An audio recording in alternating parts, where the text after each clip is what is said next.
Salut les gars, j'espère que vous allez bien. On se retrouve aujourd'hui pour parler de l'épisode 13 de la saison 2 de Jujutsu Kaisen. Et franchement, je pourrais commencer par dire que c'était parfait, tout simplement. Franchement, je m'attendais pas à ce que l'épisode soit aussi lourd, même si ce combat-là dans le manga, il est vachement stylé, très bien dessiné par monsieur JJ Akutami. Mais là, franchement, ce que le personnel de MAPPA nous a fait sur cet épisode-là, je suis encore choqué. Donc dites-vous, ok, même pour des combats majeurs, si tu veux, c'est le premier combat majeur de Shibuya. Voilà, c'est pas les combats contre des mamies, etc., contre des sauterelles, etc. Là, c'est des vrais combats contre les antagonistes, voilà, qui sont sur cet arc-là. Franchement, pour moi, si je pourrais dire, en tout cas, ça, mes critères un petit peu pour avoir un bon épisode pour moi, c'est première chose, avoir un bon chara-design, c'est-à-dire du coup les personnages bien dessinés, etc.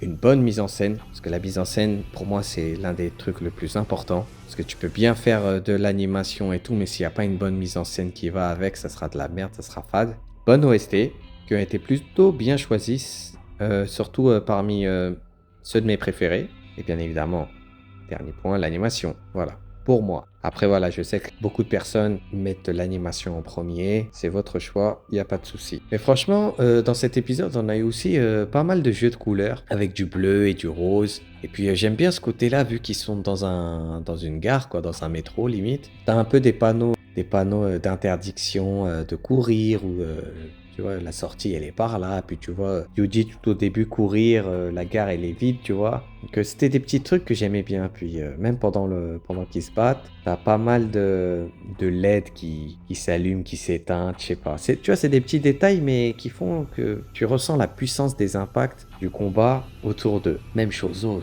il a été respecté de ouf. Je pense que c'est un personnage, bon, sans spoiler, qui sera vraiment présent dans la suite à venir. C'est un personnage attachant, mais toutefois parfois un petit peu bizarre. On verra au fur et à mesure. Donc que ce soit le combat quand ils se battent, tu vois bien que Chozo il prend le dessus directement sur Yuji. Même Yuji il comprend pas, il va dire mais ce mec-là il est hyper balèze. Et franchement, quand ils se battent, même les chorégraphies, que ce soit les chorégraphies, les attaques utilisées, voilà, Chozo, il utilise le sang perforant, plein de techniques spécifiques à son attitude, du coup, la manipulation du sang, sont vachement stylées et bien représentées. Il a même Supernova, voilà, quand il fait exploser le sang autour de son adversaire, qui fait vachement de dégâts quand même. Et c'est surtout bien représenté, voilà. Donc, t'as plein de jeux de couleurs. Original, tu vois, le côté, on se bat dans une gare, et puis, n'empêche, même si, bon, Yuji prend cher, il arrive quand même, à chaque fois quand il met des coups, à mettre à mal quand même Chozo. Hein. Mais du coup, on aura du coup le dispositif qu'il y avait de Mekamaru, qui aura une petite idée à donner à Yuji quoi, avant de partir. Comme quoi, ils vont devoir se battre du coup dans un endroit où il y aura beaucoup d'eau, donc il va casser toutes les toilettes, etc., tous les robinets et tout, donc il y aura de l'eau partout qui tombera.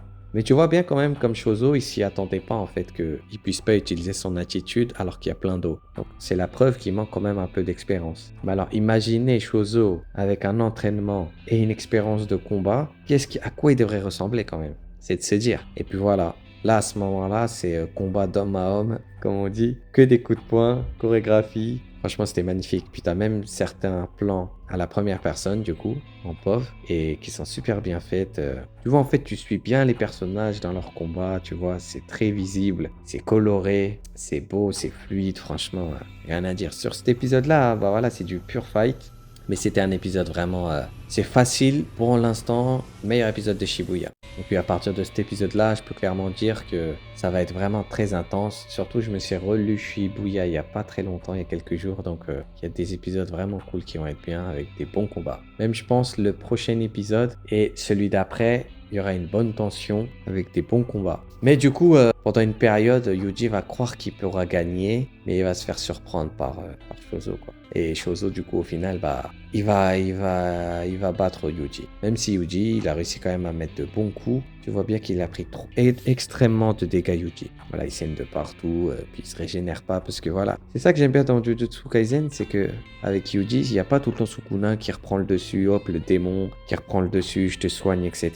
Là, au moins, il n'y a pas ce truc-là. Voilà, c'est ça qui fait plaisir. Et du coup, voilà, une fois que Yuji aura perdu face à Chozo, bah, on voit Sukuna, voilà, qui est un peu deck, voilà, qui meurt. Enfin, qui meurt, qui perd, on va dire. En fait, si tu veux, il est sur le point de mourir. On n'a pas encore la confirmation qu'il est 100% mort. Mais Chozo, en fait, il va avoir une genre de fake, tu vois, de fausses images qui vont rentrer dans sa tête Je pense parce que c'est son sang qui s'est mélangé à celui de Yuji. Peut-être aussi à cause de Sukuna, je sais pas. Je vois beaucoup de gens parler de Sukuna sur pas mal de réseaux, mais je pense pas. C'est plus au niveau du sang, surtout qu'on connaît la suite. Donc on voit Shozo, Yuji et les deux frères de Shozo qui sont morts, plus certains embryons. Donc ça vous met déjà une petite idée dans la tête. C'est bizarre qu'il y ait tout le monde, plus les embryons, plus Yuji qui mange et il lui dit grand frère. Donc tu peux déjà commencer à te poser des questions, c'est bizarre, pourquoi, puis même lui il comprend pas. Et puis du coup dans la post-credit, on a les deux filles qui se faisaient sauver par Geto il y a 10 ans de ça. Et elles sont là vers Yuji. Donc là aussi elles vont faire des trucs qui vont